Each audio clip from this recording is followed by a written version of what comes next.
welcome in mechanical system design subject. Today we will discuss about the topic of pressure vessel. So the main objective of pressure vessels are designated to operate safely at specific pressure condition, that is a design pressure, and a specific temperature condition, that is a design temperature. So here failure of pressure vessel examples are shown in the three figures.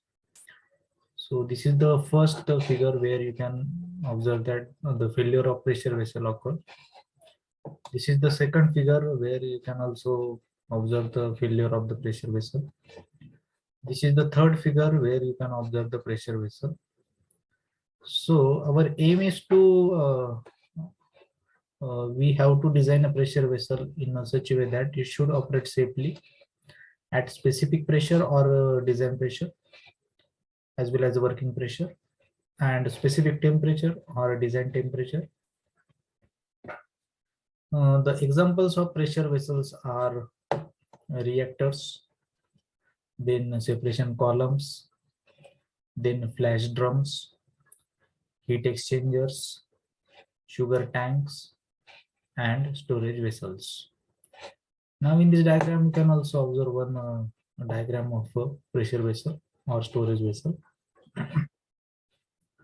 Now pressure vessel consists of different components. So first component is the shell, which is generally in cylindrical nature. So here you can also observe in this figure the shell. This portion is called as a shell. So this will be in the cylindrical shape. Then second one is a head. So generally it is a elliptical or hemispherical at the ends or petals. So you can clearly visible here in diagram. At the top of the shell and at the bottom of the shell, this portion or this part is called as a head. It is either elliptical or hemispherical shape. Next, the basic data required by the pressure vessel design engineer is as follows. So this is a horizontal pressure vessel diagram.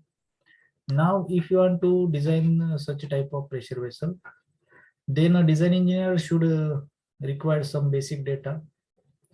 So that basic data require the following parameters. So the first basic data is the function of the pressure vessel. The next one is a material process, means inside the pressure vessel which type of material is there, either it is a liquid or it is a gas. Then operating temperature and pressure of that pressure vessel, then material of this pressure vessel, then dimensions and orientation of the pressure vessel. Orientation stands for either it is a horizontal pressure vessel or a vertical pressure vessel. Then vessel head type, which type of head is provided for the vessel, either it is a closed vessel or open vessel, or it is a elliptical or hemispherical or toruspherical head is there. So which type of head type is used for the pressure vessel, that data is also required by the design engineer. Then openings and connections required, that is nothing but inlet and exhaust. Then different types of nozzles are there. Then safety valves are there. Then provision for the gauges are also there. So that openings and connections required are also the basic data required for the pressure vessel design engineer. Next is a specification of internal fittings. That is also the important thing for required by the design engineer. Next is the types of the pressure vessel. So there are generally two types of pressure vessels. One is a fired pressure vessel and second one is an unfired pressure vessel. Now fired pressure vessel is nothing but it is a pressure vessel which is completely or partially exposed to the fire, that is the burners or combustion gases. So such type of pressure vessels are called as a fired pressure vessels. So the examples is a boiler for the generation of the steam. So such type of pressure vessel is or boiler is called as a fire pressure vessel.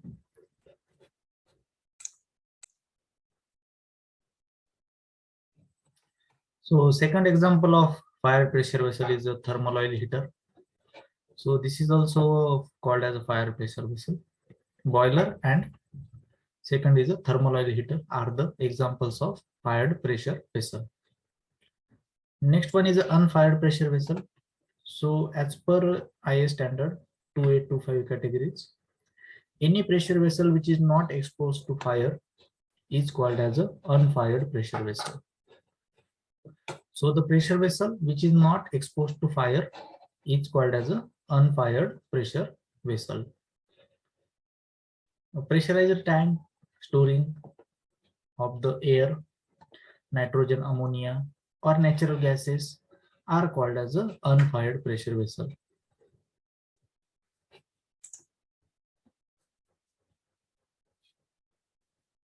Now the applications or uses of the pressure vessel.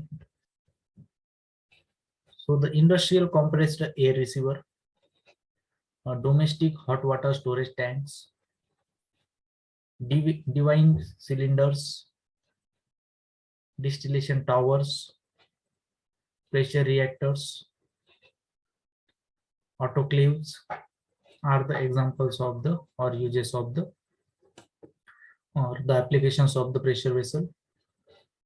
Next one is a storage vessel for liquefied gases, storage of the liquefied gases like ammonia, chlorine, propane, butane, LPG, etc. Then also vessels in mining operations, oil refineries, petrochemical plants, nuclear reactor vessels, submarines, spaceships, etc.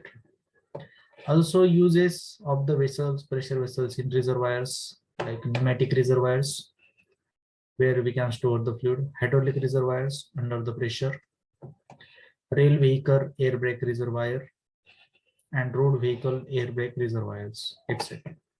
So these are the various applications or uses of the pressure vessels.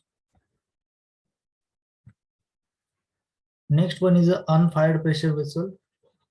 It is a closed metal container intended for storage and transport of any compressed gas which is subjected to the internal pressure which is greater than atmospheric pressure. The capacity of 1000 liter and above is called as a unfired pressure vessel. Means it is the vessel pressure vessel designed in such a way that it is a closed metal container intended for the storage and transport of any compressed gas which is subjected to the internal pressure Pi which is greater than the atmospheric pressure. Now if the capacity of that vessel is 1000 liter or more than 1000 liter, such type of pressure vessel is called as a unfired pressure vessel. So according to IS 2825 to 1969 standard, pressure vessels are designated according to the national international code, that is an international standard 2825-1969. The Indian standard codes are the design procedure for welded pressure vessels with the ferrous material. So the Pi will be equal to 1 to 100 kgf per centimeter square pressure. So the pressure vessel do not come under the scope of this code. So small pressure vessel with a diameter less than 150 mm and volume equal to 500 liters. Then nuclear pressure vessels, steam boilers, water storage tanks, etc. Then components of unfired pressure vessels. So the pressure vessel shell, then enclosures, then nozzles and openings, then flange joints and vessel supports. So these are the various components of unfired pressure vessel.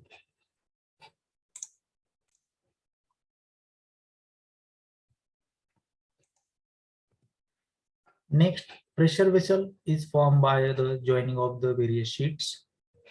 So the welding is provided. So this pressure vessel is a welded pressure vessel. So different categories are used for the welding. So there are two parts of the pressure vessel. One is a head part and second one is a shell part. So the categories of the pressure vessels or category of weld joints are A, B, C, and D. So idea at location and not at the type of the weld. So category A, it means longitudinal weld within main shell, communicating chamber and nozzle. Then B is the circumferential weld within main shell and communicating chamber or nozzle. Category C is a weld connecting the flanges and flat heads to main shell, formed head and nozzles. And category D, weld connecting communicating chamber and nozzles to the main shell. Codes for unfired pressure vessel. So the efficiency can be calculated as the strength of the welded joint to the strength of the plate. So the type of welded joint, then weld joint efficiency eta, and figure for the welded joint. So if it is a double welded butt joint with the full penetration, and weld joint efficiency for fully radiographed is 1, spot radiographed is 0.85, and not radiographed is 0.7. Then this is the figure. Second type of weld is a single welded butt joint with the backing strip. So here in diagram you can clearly visible the backing strip is provided for single welded butt joint. So weld joint efficiency for fully radiographed is 0.9. For spot radiograph it is a 0.8, and for not radiograph is 0.65. Then next, for single welded butt joint without backing strip, so not radiographed, weld joint efficiency is 0.60. Then next type of welded joint is a single full fillet lap joint. For that not radiographed, weld joint efficiency is 0.55. And here you can observe the types of the welded joints. Then classification of the unfired pressure vessel. So three main classes of pressure vessel according to International Standard Code 2825-1969.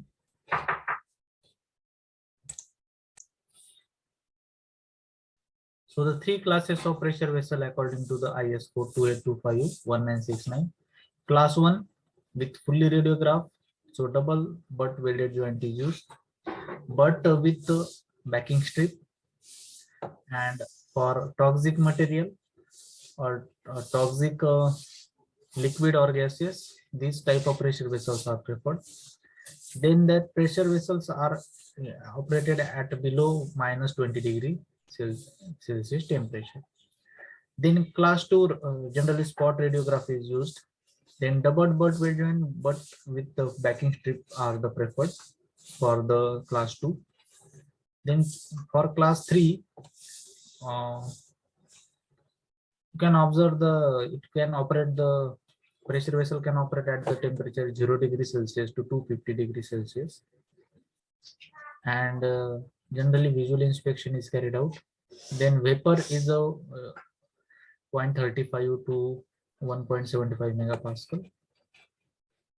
So in this way, the classification of pressure vessel, that is unfired pressure vessel, can be performed in three classes, that is categories or classes: class 1, class 2, and class 3.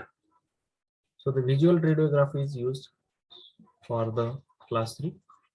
So thank you for watching the topic unfired pressure vessel.